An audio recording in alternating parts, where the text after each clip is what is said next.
Right. So today, we're going to be diving into something that affects you every day, Yeah. even if you don't realize it. Right. We're talking about Okay. how the Canadian government plans to, like, drag itself into the digital age Okay. and hopefully make your life a Right. little bit easier in the process. A little bit easier. It's a big one. It's a huge one. Yeah. I think we all kind of interact with the government online now. Oh, for sure. More and more, especially after the pandemic. Absolutely. Everything kind of went digital, so. It's ambitious, Yeah. to say the least. Yeah. They're calling it Canada's Digital Ambition. Okay. We've got their 2022 report right here. Okay. Awesome. Ready to break down what it all means for you. That's great. Yeah. I'm excited to dive into this because I think we've all had at least one, For sure. like, rage-inducing experience trying to navigate a government website. Absolutely. Yeah. So this is going to be interesting. Well, you're not alone. Yeah. The report actually states that a whopping 68% of Canadians have had problems with digital government services. Wow. That's a lot. That's a huge number. 68%. And when you think about it, it's not just minor inconveniences. Yeah. Tell me more. It's like, what are we talking about here? People are struggling with, like, confusing logins. Yeah. Information scattered across multiple websites. Oh, for sure. And just a general lack of user-friendliness. It's so true. Like, they designed these systems to be as time-consuming as possible. I know. It's like a test. Totally. You know, it's like you're being tested. Right. Like, you don't actually deserve this thing you're trying to get. Exactly. I mean, I spent like an hour the other day trying to find the right form to renew my fishing license. It was like I was deciphering ancient hieroglyphics. I know. It's like you need a degree in government forms just to access basic services. So true. Okay. So this digital ambition, right? Yeah. This is essentially the government's attempt to address all those pain points and try and create a more modern, user-friendly experience. Awesome. Okay. Yeah. So it's a big one. Yeah. They've admitted there's a problem, and now they're trying to fix it. Okay, cool. Yeah. Paint me a picture of this digital utopia. So, imagine this. Yeah. You can access any government service you need at any time on any device with a single secure digital ID. Oh, wow. Yeah, no more juggling multiple usernames and passwords. That would be a dream. I know. I have so many written down on a piece of paper somewhere. Exactly, yeah. Oh, gosh. And no more, like, digging through your file cabinets for old documents. It's about putting you, the citizen, in control. I like that. Yeah. Okay, so... Big change. Yeah, that sounds dreamy. But how are they actually planning to do this? So they've laid out the strategy based on 4 key pillars. Okay. Think of them as the foundation for this kind of, like, digital makeover. Right, I like it. All right, so first up is excellence in tech and operations. Okay. Which is basically admitting that they need a major tech upgrade. Right, I was going to say, I mean, we're living in the age of instant everything. Exactly. Right? And it seems like the government is still running on systems that were probably cutting edge back in, like the dial-up era. That's putting it lightly. Seriously. The report mentions that they support over 7,000 business applications, some of which are literally decades old. No way. Yeah. 7,000. It's 7,000. That's more apps than my phone. I know. It's crazy. Gosh, okay, so... So, yeah, they're talking about embracing cloud technology, strengthening cybersecurity. And basically modernizing the entire technological landscape. Makes sense. Yeah, and this isn't just about making things look prettier, right? No, of course not. It's about building a solid foundation for the future. Right. Yeah, okay. Yeah. So that's pillar number 1. What's next? Okay, pillar number 2 is where things get really interesting. Ooh, okay. This is all about data-enabled services. Okay. And this is where they're talking about using the power of data to actually improve your experience as a citizen. Interesting. Okay. Yeah. So less Big Brother, more like helpful assistant. Exactly. Yeah. So think of it this way. Yeah. You're applying for a grant, right? Okay. And the system already knows your business information from your tax filing. That'd be cool. Yeah. Or you're renewing your driver's license online. Yeah. And it pre-fills all your personal details. Okay. Yeah, I like that. So it's about creating a seamless experience where you don't have to, like, repeat yourself a million times. That would be great. Yeah. Okay, but I do have a question about that. Okay. What about privacy? Right. I'm not exactly comfortable with the government having access to all my data. And they address that head on in the report. All right. They're calling for a new data strategy roadmap that prioritizes security, privacy, and transparency. Okay. I like that. So it's about unlocking the potential of data while also building trust and protecting your information. Okay. So they're promising to be responsible with our data. Yeah, absolutely. That's good. That's what we like to hear. Yes. Okay. So what's the third pillar all about? Okay, pillar number 3 is all about action-ready policy. Action-ready policy, okay. Yeah, and this is basically recognizing that the government's policies and regulations need to kind of keep pace with the digital world. Okay. So no more bureaucratic roadblocks that slow everything down. Yeah, I like that. Right. Less red tape. Exactly, less red tape. More efficiency. They're talking about streamlining regulations. Okay. Creating a more agile policy environment, and basically just making sure that the rules of the game don't stifle innovation. I see. Yeah, okay. So it's about building a digital government that can actually adapt and evolve as technology changes. Yeah, because it's changing so quickly. Exactly. Okay, so they're updating their systems, they're harnessing the power of data, they're changing the rules to make things move faster. Exactly. What's the final piece of the puzzle? Okay. The fourth pillar is all about evolving funding, talent, and culture. Okay, so the people. The people, yeah. Okay. Because you can have all this fancy tech, right? Right. But it's useless without the right people to build and manage it. To implement it. Exactly. Okay, so it's not just about buying shiny new computers. It's about investing in the people who are actually going to make this whole digital transformation happen. Absolutely. So they're talking about attracting top digital talent, but also upskilling the existing public servants. Okay. Equipping them with the knowledge and tools to thrive in this digital-first world. So important. Yeah, they're even launching a digital academy. Oh, wow. To provide specialized training in areas like data science, cybersecurity, and agile project management. So it's a pretty massive undertaking. It's huge. They're trying to revamp their tech, their data strategy, their policies, and their workforce. That's a lot. Yeah. And what's really cool about this is they're not just focused on the technical side of things, right? They're also emphasizing the importance of building trust and ensuring that this digital transformation benefits all Canadians. I like that. Yeah. It's very Canadian. Okay, so less about robots taking over. Right. More about using technology to create a better government. Exactly. For everyone. For the people. Okay. Yeah. So before we get too far into the weeds here, we're going to take a little break. All right. We're going to come back. We'll dive deeper into some of these specific initiatives that they're rolling out. Looking forward to it. I think it's going to be exciting. Yeah, for sure. Stay tuned. All right. We'll be right back. Sounds good.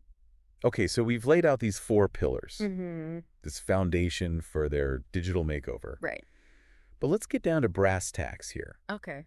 What are some tangible benefits that you can expect to see in your life? So, okay, imagine this. All right. You need to apply for parental leave. Okay. Right. Instead of hunting for the right form, deciphering bureaucratic jargon and then mailing it off. Yeah, it's you simply log in with your secure digital ID. Okay. Answer a few personalized questions and boom, application submitted. I like that. Yeah. So it's not just about making things digital. Right. It's about making them easier. Right. And less of a headache. Yeah, no more feeling like you need a PhD in government forms. I know. Just to access basic services. Exactly. Okay, so less time battling bureaucracy. Right. More time spent with your newborn. Yeah, more time for the important things. I like where this is going. Yeah. What else can we look forward to? Well, think about the potential for transparency, right? Yeah. With more data publicly accessible, you could actually track the progress of government initiatives, see how your tax dollars are being spent. Interesting. Right? And actually hold your elected officials accountable. That's a game changer.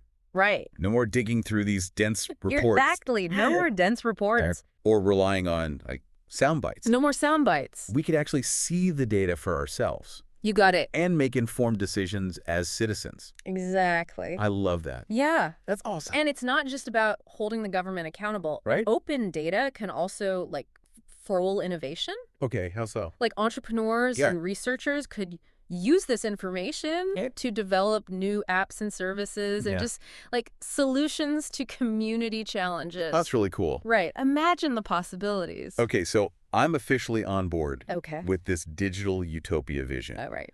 But let's be real, right? Yeah. There are bound to be challenges. Of course. Along the way. Yeah. What are some potential roadblocks that we need to watch out for? Like, overhauling systems that have been cobbled together over decades. It's like renovating a house while people are still living in it. Oh, yeah. It's going to be messy. It's a good analogy. And disruptive. Yeah. So there are going to be some technical hiccups, delays, and maybe even a few cost overruns. Yeah, for sure. That's just the reality. Right. And then we also have to remember the human factor. Yeah. Like, change can be scary, right? Of course. Especially for folks who aren't as tech savvy. Totally. So we need to make sure that everyone is brought along on this journey and that no one gets left behind. So true. So addressing the digital divide is crucial. Yeah. Right? We need to make sure that everyone has access to the technology and the skills they need to actually benefit from these digital services. Okay, so important. Yeah, we can't just assume that everyone is comfortable navigating the online world. Yeah, very true. And then there's also the issue of security. Okay, yeah. That's a big one. Right. You know, with everything moving online, aren't we more vulnerable to cyber attacks and data breaches? That's a valid concern. Yeah. And the report, like, emphasizes the importance of robust cybersecurity measures. Okay, so they're taking it seriously. They are. It's good to hear. Yeah, think of it this way. Right. We're building a digital fortress to protect your sensitive information. Okay. Right? So there's always a risk. Yeah. But they're taking steps to minimize it. Yeah, that makes sense. Okay. Yeah. So it sounds like they're aware of the potential pitfalls. Yeah. And are working to address them. Absolutely. But are there any signs, Right. of this digital ambition actually taking shape? Oh, yeah, absolutely. Okay, cool. So remember those frustrating paper forms we were talking about?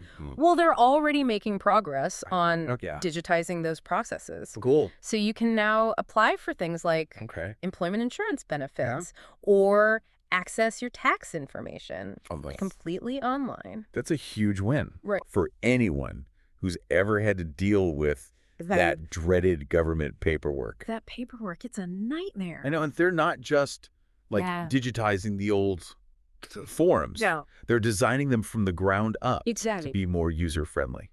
So they're thinking about clear language, intuitive navigation, and mobile-friendly interfaces. They're even using tools like GC Notify to send you, like, timely updates about your applications. So no more waiting by the mailbox. Exactly. Wondering if your passport renewal went through. No more waiting. I love it. It's about bringing government communications into the 21st century. I like that. And they're also making strides in the realm of open data. Okay, yeah. How so? So they've published tons of data sets on everything from environmental statistics to economic indicators. So if I wanted to, like, geek out and analyze government spending trends, I could actually access that information. You could. That's amazing. Yeah, it's all about making government data more accessible and transparent. Awesome. Okay. And then there's the Digital Identity Program, which we touched on earlier. Yeah. They're actively working on developing a secure and user-friendly digital ID that you can use for all your online government interactions. So it's like a digital key. Exactly. That unlocks a whole world of services. That's the idea. I like that. Yeah. Okay, so it sounds like they're making progress on multiple fronts. They are. But this is like a massive undertaking. It's huge. It's not going to happen overnight, right? It's a journey. It's an ongoing process. Yeah. Oh. And there will be bumps along the way. Okay. But what's exciting is that they're acknowledging the challenges, embracing new technologies, and most importantly, putting the needs of citizens at the forefront of this transformation. I like that. That's important. Yeah. So it's not just about the technology. No, not at all. It's about using technology to create a better government for the people that actually works for the people it serves. Exactly. Okay, now before we get too caught up in the weeds here, I think it's important to step back and look at the bigger picture. The bigger picture, I like it. Okay, so what's the grand vision here? So this isn't just happening in Canada. Okay. Right? Digital governance is a global trend. Right. And there are valuable lessons we can learn from other countries who are further along in this journey. Okay, ooh, international inspiration. Little inspiration. Tell me more. Okay, so, for example, Estonia is often hailed as a, digital pioneer. Okay. They've been investing in e-government for decades. Wow. And now practically every interaction with their government can be done online.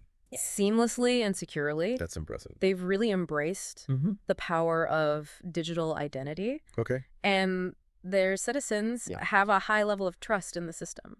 Okay, interesting. Yeah. So they're kind of like the role model. Yeah, in many ways. For the rest of the world. Yeah, for sure. Okay, that's cool. And then there's Singapore. Okay. Which is focusing on building a smart nation. Okay. Using technology to improve everything from urban planning to healthcare. Wow. They're all about data-driven decision-making. Okay. And using technology to create a more efficient and responsive government. Okay, so Estonia is showing us the power of digital identity. Yeah. Singapore is showing us the power of data. What are the key takeaways for Canada? That's a great question. Where do we fit into this global landscape? And that's one we're going to dive into. Okay. Right after a quick break. Okay. Stay with us. Okay, so we've been peeking over the shoulders of digital governance.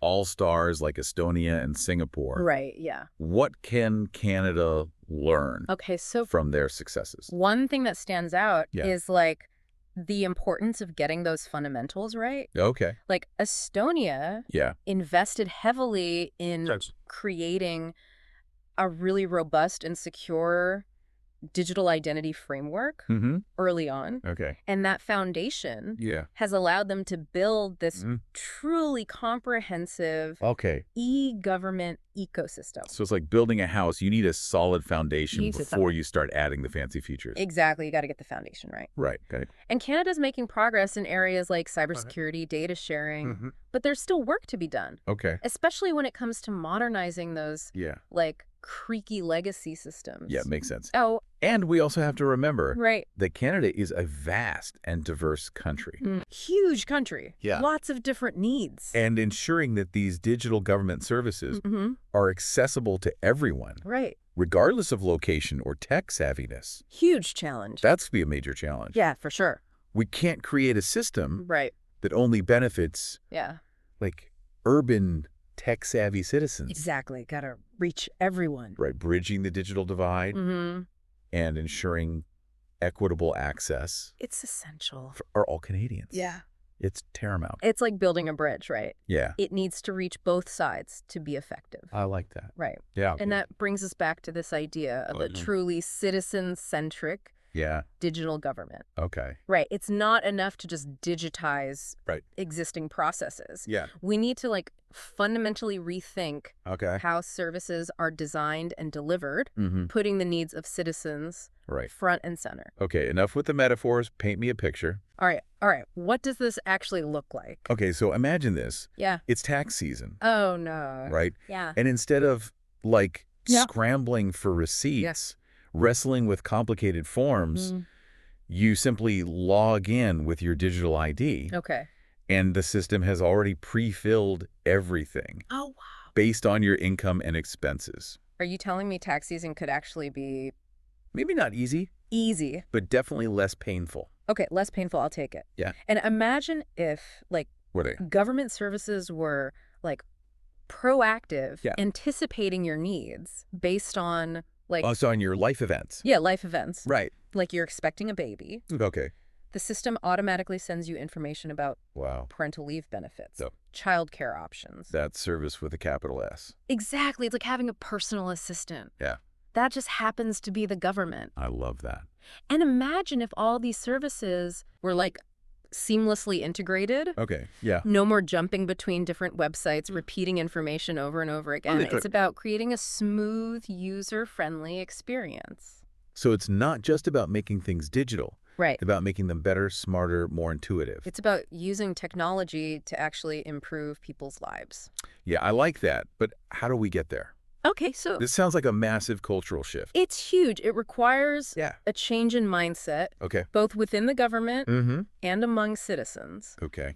So we all have to be on board. We all got to be on board. Okay. Right. We need to move beyond simply replicating those existing processes in the digital realm and start thinking about how technology can truly transform the relationship between citizens and their government. It's a big one. It's a big one. So less about building digital versions of paper forms. Less about the paper forms. More about reimagining the entire system. Reimagine the whole thing. Okay, I like that. Right. Yeah. And that's a conversation that needs to involve everyone. Okay. Citizens need to demand better, more efficient services. Okay. Policymakers need to create the conditions for innovation, and technologists need to develop solutions that are user-friendly, accessible, and secure. Yeah, it's a team effort. It's a team effort. We all have a role to play. We all have a role to play. In shaping this digital future. Absolutely. And ultimately, that's what we hope you take away from this deep dive. Yeah. The future of digital governance in Canada.